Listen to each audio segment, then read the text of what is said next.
Sur Petit Souffle, j'ai cette habitude de te parler de repos, de prise de recul, de grands bols d'air. Et pourtant, chaque enregistrement que j'avais pu te faire, c'était souvent dans la ville. Dans la ville, en parlant de notre quotidien, en parlant de fatigue. Et jamais j'avais pu te parler des grands espaces, de la nature, du vrai repos, du changement d'air, du changement de paysage, du changement presque de mode de vie.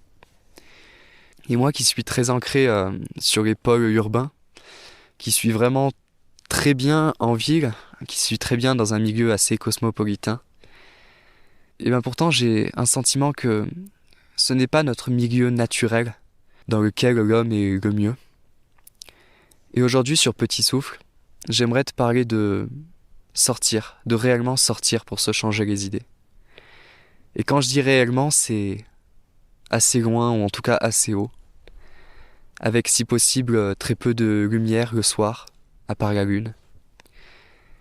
Et dans cet épisode, on va parler de tout ça, on va parler de bivouac, on va parler de magnifiques paysages des Alpes.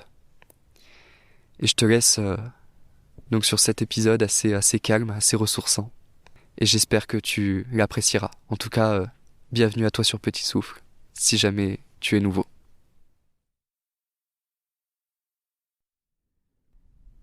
Imaginez-vous en haut d'une montagne, avec en face de vous une vallée.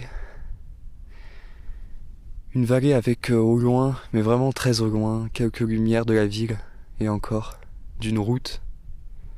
Mais sinon rien, à part la nature, des arbres en contrebas, une sorte de prairie tout autour de vous. Et ces silhouettes des montagnes, des massifs tout autour, une bonne heure après que le soleil se soit couché. C'est comme si d'un coup la nature prenait le dessus d'une certaine manière, ou en tout cas que l'aspect gigantesque, l'aspect immense d'un paysage de montagne, d'un coup vous rendez inconnu, vous donnez l'obligation de vous perdre et d'être perdu. Et ça peut être compliqué, parce que c'est pas forcément quelque chose de très naturel qu'on a l'habitude. Et ça c'est certainement qu'avec le bivouac qu'on peut faire ça. Et cet épisode, il est consacré au bivouac. Parce qu'aujourd'hui, là, à l'heure actuelle, sur cet enregistrement de Petit Souffle, je te parle depuis à peu près une altitude de 2300 mètres. Sur la droite du col de l'Izoard. C'est juste magique, en fait. C'est à 20 km de Briançon. Et là, avec un ami, on a eu l'idée, on a eu l'envie depuis quelque temps, le projet même, on pourrait dire, de faire la route des Grandes Alpes. Un itinéraire qui a été tracé, entre guillemets, pour pouvoir faire découvrir, sous forme d'un road trip, une bonne partie des Alpes françaises. C'est un itinéraire qui part donc de Thonon-les-Bains au lac Léman et qui va jusqu'à Nice en passant par Menton, bref, en arrivant sur la côte méditerranéenne. Et c'est juste extraordinaire, et avec cet ami qui s'appelle Thomas, dont on va certainement sortir un épisode consacré uniquement à la route des Grandes Alpes, on a eu ce projet de partir sous forme de bivouac, c'est-à-dire que pendant 4 jours, et donc 3 nuits, on ne va faire que dormir à l'extérieur avec des tentes. Et en guise de moyen de locomotion, une voiture. On n'a pas encore eu le truc de le faire autrement, par exemple en vélo, mais ça se fait. Et en voiture, ça nous donnait cette possibilité de pouvoir faire ça en 4 jours. Faire ça le temps de 4 jours de gros petits souffles, de grands petits souffles, de grands bols d'air. Et là, te parler depuis cet endroit qui est certainement magique, il n'y a pas d'autre mot. Où à la fois on se sent puissant et en même temps rien. Bref, on se sent inspiré. C'est certainement le meilleur bureau et là, pour le coup, la meilleure chambre pour pouvoir dormir. J'ai jamais connu ça, je crois. Et dans cet épisode, en fait, à part te donner envie, j'aimerais te montrer à quel point le bivouac peut être quelque chose d'extraordinaire, quelque chose qui va t'apporter plein de choses, un bon moyen de se reposer, surtout, et un bon moyen de changer.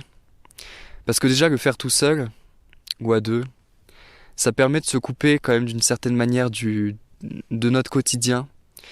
Et là, ça fait la deuxième nuit du coup qu'on va passer ici, et c'est pratiquement le deuxième soir où on n'a absolument pas de connexion internet. On est coupé du monde, et sans vouloir se couper du monde par rejet de quelconque population. On est surtout ici pour autre chose en fait, et pour vivre une expérience qu'on ne connaît pas forcément. Et qui pourrait faire peur, qui pourrait intriguer aussi. On pourrait se poser la question, mais pourquoi venir dormir dans une tente comme ça, parfois même à même le sol, dans une situation qui pourrait ressembler à de l'inconfort, et qui pourtant en fait est réellement ce que l'humain, d'une certaine manière, j'ai cette impression, connaît et doit connaître comme milieu de vie.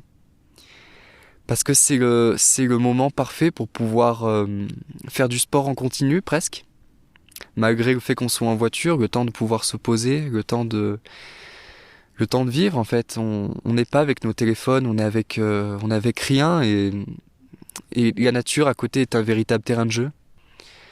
Ce matin, on a eu cette belle expérience de pouvoir se lever avec déjà un lever de soleil extraordinaire, avec une vue extraordinaire depuis notre chambre entre guillemets. La plus grande chambre qui puisse exister. Je pense pas qu'il y en ait des plus grandes.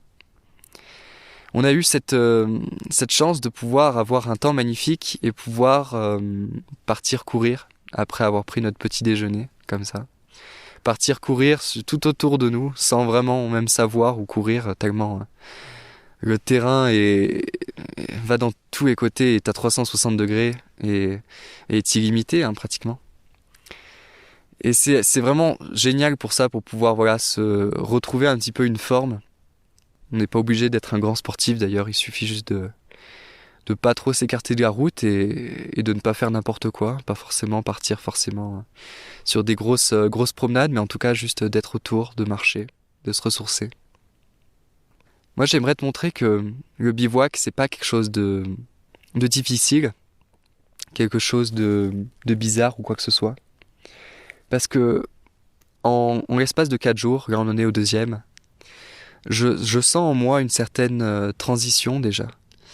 Quand je pensais beaucoup à mon quotidien, quand je pensais beaucoup à tous les problèmes qu'on peut avoir autour de nous, tout ce qui nous attache en fait à des choses, en venant ici on retrouve un petit peu un rythme de vie qui est beaucoup plus lent, beaucoup plus à même avec la nature, c'est-à-dire que là le soleil se couche, et d'une certaine manière, on ressent déjà de la fatigue. Et demain matin, on sait qu'on pourra pleinement profiter du lever du soleil parce qu'on sera réveillé. On retrouve donc ce rythme, mais on retrouve aussi une chose qu'on perd, qui est celle d'accepter d'avoir des moments un petit peu de blanc, d'avoir des moments de forme un petit peu plus basse, de se sentir un petit peu moins bien. Ici, comme il n'y a pas vraiment de moyen de se divertir facilement, de trouver du plaisir facilement, du divertissement facile et rapide, comme j'avais déjà pu en parler sur Petit Souffle, on se retrouve dans des situations où on accepte de se sentir un petit peu moins bien sur une durée. Et on remarque que notre journée est faite de plein de rebondissements, et qu'à un moment donné, ça ira mieux. Et que, pour le coup, hier, ça a été vraiment ça qui est arrivé. On est arrivé en haut d'un col avec un temps qui était un petit peu maussade, un petit peu, très humide en fait, tout simplement. Où c'était un petit peu difficile de se dire qu'on allait dormir sur place. Et finalement, déjà le soir même, une fois posé, on se sentait super bien, et dès le lendemain, c'était extraordinaire. Alors qu'on était toujours au même endroit. Et aujourd'hui, il y a eu aussi plein de moments un petit peu plus compliqués, un petit peu plus bas, où en fait notre corps tout simplement a des moments de fatigue et qu'il faut accepter. Et on se retrouve le soir là avec cette vue de ces silhouettes en face de moi, de ces géants sombres, de ces pics, de ce calme aussi. Et juste pour ça, le bivouac, c'est quelque chose à essayer, je pense, parce qu'on ne peut pas forcément parler sans avoir essayé. Et là, pendant ces périodes, alors là, j'enregistre en juillet, pendant ces périodes, c'est vraiment l'idéal. Surtout que des cols, il y en existe de toutes les altitudes. Et on peut très bien passer une nuit avec un minimum de confort, c'est-à-dire un sac de couchage qui soit au minimum chaud, quitte à s'habiller un petit peu, avoir une tente qui soit assez chaude aussi. Et tout de suite, il n'y a pas de raison de voir ça comme de la survie ou quoi que ce soit. C'est une expérience où on se rend compte que on n'est pas forcément obligé de payer très cher pour avoir la plus grande chambre, pour avoir la plus belle vue. Ici, le plafond, il est aussi haut que le ciel. Et la vue est juste extraordinaire. Et voilà, moi je trouvais que cet épisode, en tout cas parler de bivouac, ça allait vraiment en lien avec ce que je t'avais pu un petit peu te raconter sur la fatigue et le repos. Je t'avais fait un épisode comme ça où je différenciais en gros la fatigue physique et la fatigue mentale. Et c'était très bien parce que ça nous permet de un petit peu plus se dire que parfois le repos, on pense se reposer mentalement alors qu'on ne fait que du repos physique, à se retrouver sur notre téléphone ou à regarder la télé.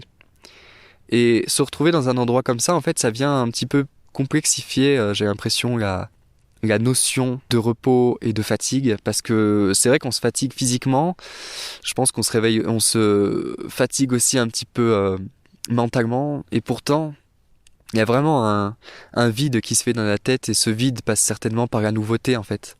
Notre esprit et notre corps est tellement dans un milieu qui lui est différent, qui pense des choses différentes, et que tout le reste à côté de nous, tous les problèmes et notre quotidien disparaît petit à petit. Et moi, j'appelle ça des vacances. Et ça permet voilà, de vraiment se ressourcer. Et voilà, c'était un petit peu mon bon plan. Mon bon plan et où il ne reste malheureusement plus que 2 jours sur nos 4. Mais c'est juste extraordinaire. J'ai hâte de voir en fait ce que ça donnera quand je retournerai dans mon quotidien. Parce que là, ouais, je pense que j'aurais changé d'une certaine manière. Et qu'en tout cas, mon corps se sera habitué à quelque chose d'autre. Et le simple fait de pouvoir s'habituer à être là comme je suis à l'heure actuelle, c'est-à-dire avec pratiquement plus de lumière, à une centaine de mètres de la tente dans laquelle on dort, et se retrouver comme ça, assis au milieu de nulle part, sans avoir peur déjà, sans se sentir dans l'inconfort et dans le fait de ne pas être à l'aise, ça permet aussi de nous permettre de se sentir tout le temps dans une situation où on ne stresse pas, où on est bien, et pouvoir s'entraîner comme ça à être partout très bien, c'est juste parfait, je pense, de pouvoir de pas subir l'inconfort, mais plutôt le voir comme une belle aventure, parce que là pour le coup c'est vraiment une aventure. Et du coup je vais te laisser là-dessus, et si jamais le sujet de cette route des Grandes Alpes t'intéresse, sache qu'il y a un épisode qui alors soit est sorti, soit va sortir. Peut-être que celui-ci sortira en premier. En tout cas, je pense que sortir, et c'est un épisode où chaque soir, chaque matin, on essayait avec mon ami Thomas de un petit peu faire un bilan de notre journée, une sorte de carnet de voyage comme ça sur la route des Grandes Alpes, sur ce road trip. Et voilà, moi je vais te laisser sur malheureusement des images qu'on ne peut pas voir à travers un podcast, mais que je t'invite justement à pouvoir voir de tes propres yeux en sautant le pas du bivouac, ou en tout cas en y retournant. Et sache que chaque montagne, chaque endroit s'y prête pleinement. Voilà, moi je te laisse là-dessus et à la prochaine.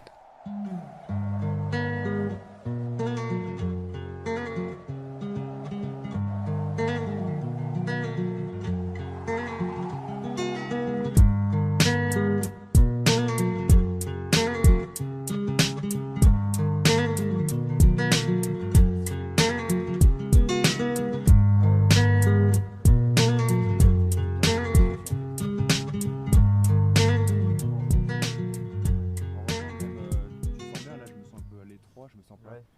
libre de C'est chaud. je me sens pas libre de me salir ou des choses comme ça. Ah oui. Et ouais, c'est chaud carrément. Si t'as froid en dessous, tu mets un collant.